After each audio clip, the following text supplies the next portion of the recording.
Hai, Assalamualaikum.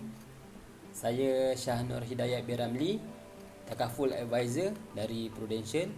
Hari ini saya nak kongsi salah satu manfaat yang ada dalam polisi Prudential, iaitu manfaat pampasan penyakit kritikal.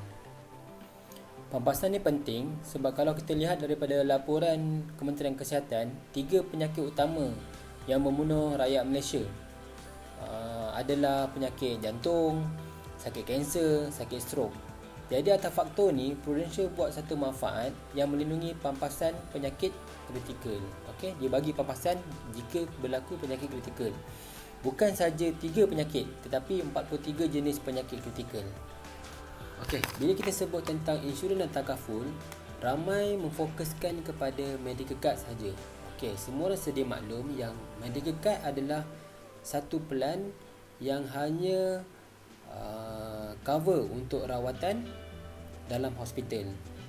Bila seseorang dah disahkan mengidap penyakit kritikal, kebiasaannya dia tidak boleh bekerja seperti biasa. Mungkin dia akan ambil cuti tanpa gaji ataupun berhenti kerja. Contohnya kalau kena sakit kanser, macam mana nak bekerja untuk mendapatkan pendapatan. Jadi bila tak boleh bekerja, macam mana nak bayar kita punya komitmen, hutang rumah, hutang kereta, anak-anak sekolah, duit makan, nak bagi parent. So dekat situ akan wujud masalah. Sebagai contoh, hutang rumah kan. Hutang rumah ni kita ada insurans. Insurans hutang rumah ni dia memain peranan apabila berlaku kematian. Tapi kalau berlaku penyakit kritikal, dia masih lagi kena bayar. So tak boleh claim.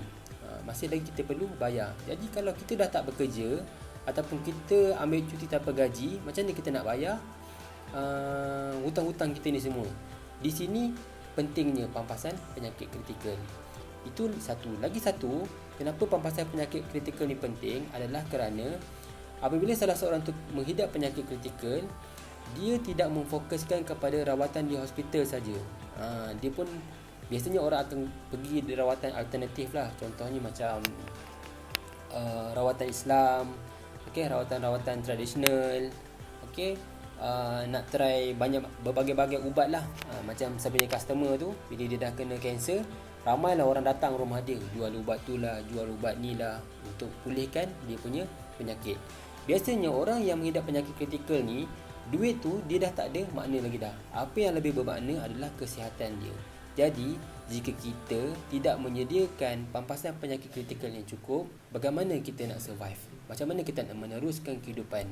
Jadi di sinilah pentingnya pampasan penyakit kritikal.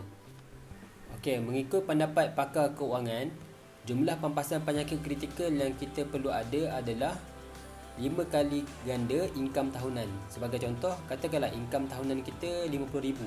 So RM50,000 kali dengan 5, so RM250,000. Okey, RM250,000 untuk pampasan penyakit kritikal. Tapi kalau kita tak mampu untuk ambil pampasan penyakit kritikal RM250,000, kita boleh bermula dengan RM50,000 dahulu. Dekat Prudential kita ada satu plan serendah RM50 sebulan. Okey, murah je, RM50 sebulan. So kita boleh bagi pampasan penyakit kritikal. Untuk maklumat yang lebih detail tentang plan yang serendah RM50 ni, boleh call saya ataupun WhatsApp untuk saya terangkan dengan lebih detail. Itu je lah perkongsian daripada saya untuk manfaat pampasan penyakit kritikal. Semoga bermanfaat. Sekian, terima kasih.